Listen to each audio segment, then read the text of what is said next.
Amis analystes, bonjour et bienvenue dans votre 8e numéro de l'analyste sur Daily Voice, la web télé des enfants et des jeunes. Je suis ravi de vous retrouver, c'est la rentrée, donc place au travail et à l'analyse des sujets.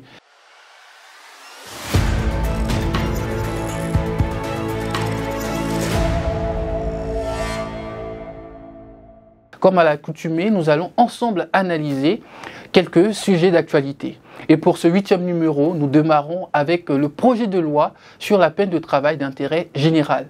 Vous l'auriez compris, il s'agit du projet de loi proposé par le gouvernement burkinabé qui voudrait mettre des prisonniers à la disposition de l'administration publique et du secteur privé pour effectuer des travaux. Le gouvernement burkinabé a approuvé le 19 septembre 2024 un projet de loi relatif à l'administration du travail d'intérêt général. Nos prisons sont aujourd'hui pleines de personnes condamnées pour X raisons. Cette surpopulation carcérale peut être utilisée à d'autres fins, a déclaré le ministre de la Justice Edaso Rodrigue Bayala à l'issue du Conseil des ministres. La peine de travail d'intérêt général a pour objectif de désengorger les établissements pénitentiaires et sera prononcée en lieu et place de l'emprisonnement systématique, a-t-il précisé.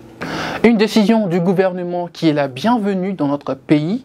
Assembler des gens dans les prisons qui ne font rien est une fabrique de paresseux et de personnes dangereuses pour la société.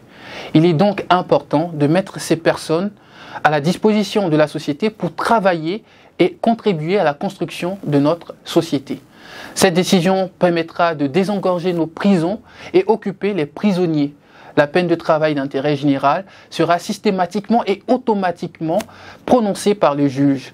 Mais il y a des conditions, parce que vous et moi savons très bien que n'importe quel prisonnier ne peut pas bénéficier d'une telle opportunité. Le juge tiendra donc compte des infractions, de la dangerosité et du désintéressement de la partie civile. Avant, c'est le secteur public qui accueillait les personnes condamnées à des peines d'intérêt général. Mais pour ce nouveau projet de loi, les entreprises privées ont la possibilité de les accueillir. Le projet de loi a été transmis à l'Assemblée législative de transition. Bientôt, nous aurons leur réponse. Concours de la fonction publique, on ne peut pas ne pas en parler. Cette année encore, de nombreuses personnes ont pris part au concours direct de la fonction publique qui se sont déroulés du 10 au 22 août 2024 dans plusieurs localités du pays. 2 5 158 candidats pour 5 111 postes, une baisse du nombre de postes à pourvoir. De 7 218 postes en 2023, on passe à 5 111 postes. Face à plus de 2 millions de candidats pour un nombre si restreint de postes, une question se pose. Pourquoi sont-ils si nombreux à s'inscrire à ces concours de la fonction publique? Est-ce à cause du chômage ou simplement parce qu'ils cherchent un emploi stable avec un salaire garanti? Les deux raisons sont valables. En effet, beaucoup de gens sont sans emploi et d'autres cherchent la sécurité d'une rémunération mensuelle dans un monde de plus en plus compliqué.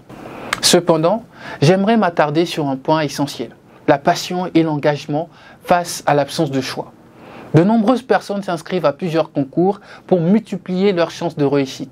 Cela montre clairement qu'elles ne recherchent pas un boulot spécifique, un domaine qui leur convient où elles pourraient apporter un plus en tant que passionnées et s'épanouir. Elles veulent simplement décrocher un poste, recevoir un salaire et vivre une vie tranquille. Pourtant, c'est une grave erreur.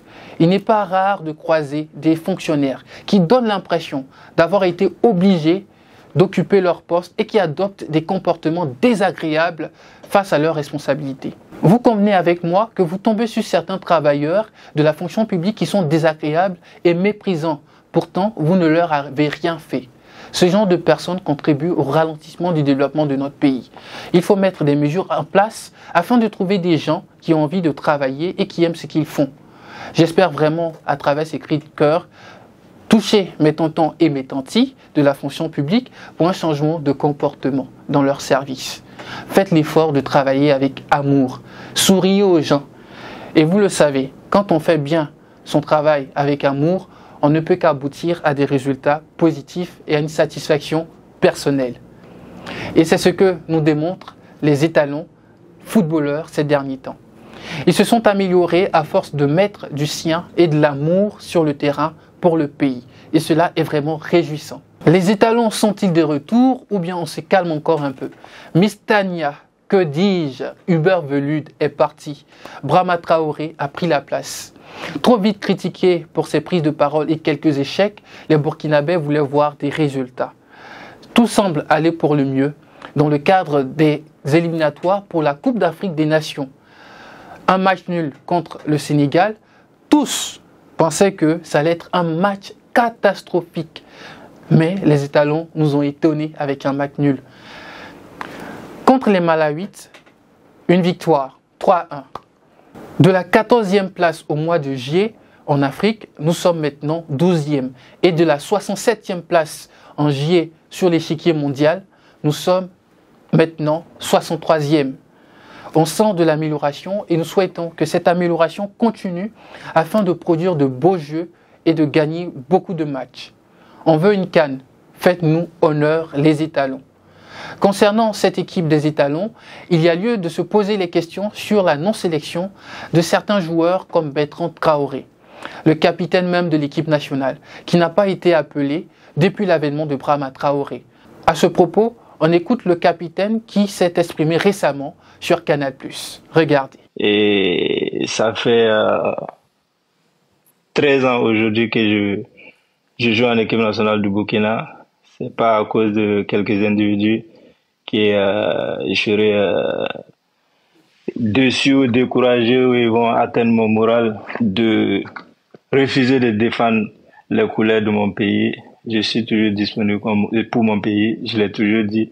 Si on m'appelle, je suis disponible. Si on m'appelle pas, je suis le premier supporter des étalons. J'ai aimé la réponse de notre étalon, remplie de sagesse. Si on m'appelle, je suis là. Si on ne m'appelle pas, je suis le premier supporter des étalons. Ouais, GP là, il a parlé. En tout cas, j'ai kiffé. Les problèmes ne finissent pas, mais ils peuvent être résolus si tout le monde souhaite un changement. Et surtout dans cette équipe nationale. Quelques jours après, Brahma Traoré a dévoilé sa liste et un nom a retenu l'attention, celui de Bertrand Traoré. Bon nombre de personnes le réclamaient et maintenant il est là et nous attendons de lui et de tous les autres une belle et bonne performance pour la double confrontation face au Burundi en Côte d'Ivoire. Mais vous savez, le sport ce n'est pas seulement le football, vous conviendrez avec moi. Parlons maintenant de l'homme le plus fort du monde. L'homme le plus fort du monde est burkinabé et il s'appelle Iron Bibi.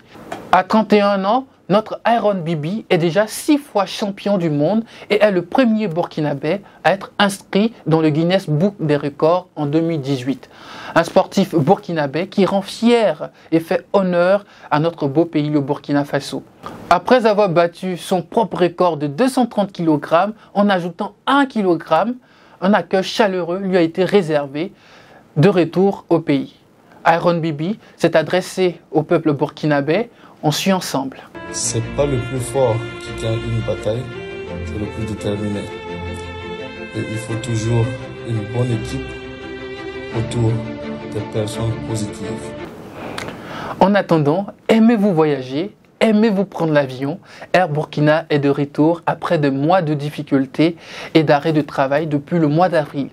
L'acquisition d'un nouvel appareil, un embrayeur E190 doté de 6 sièges en business class et de 92 sièges en classe économique. Le nouvel avion Air Burkina s'est posé sur le tarmac de l'aéroport international de Ouagadougou le 28 septembre 2024 à 14h46. Depuis plus de 40 ans, il faut croire que Air Burkina fonctionnait avec des locations d'avions et des problèmes de gestion, comme l'a indiqué le directeur général Azakaria Traoré. La crise économique n'a pas été facile à gérer, mais c'est un vent nouveau qui souffle sur Air Burkina, le vent de l'indépendance. J'ose espérer. J'espère qu'avec cette acquisition, la compagnie nationale fera des efforts pour être une référence dans la sous-région. Courage à vous et nous vous faisons confiance. Notre émission tire allègrement à sa fin. C'est la rentrée scolaire et académique. Je profite de cette occasion pour souhaiter une bonne rentrée à tous les élèves, étudiants, enseignants et les autres acteurs du monde éducatif. Soyez concentrés et travaillez dur pour passer une bonne année. J'en profite pour pousser un coup de gueule à Campus Faso pour le dysfonctionnement de sa plateforme chaque année qui plonge les étudiants dans une situation difficile.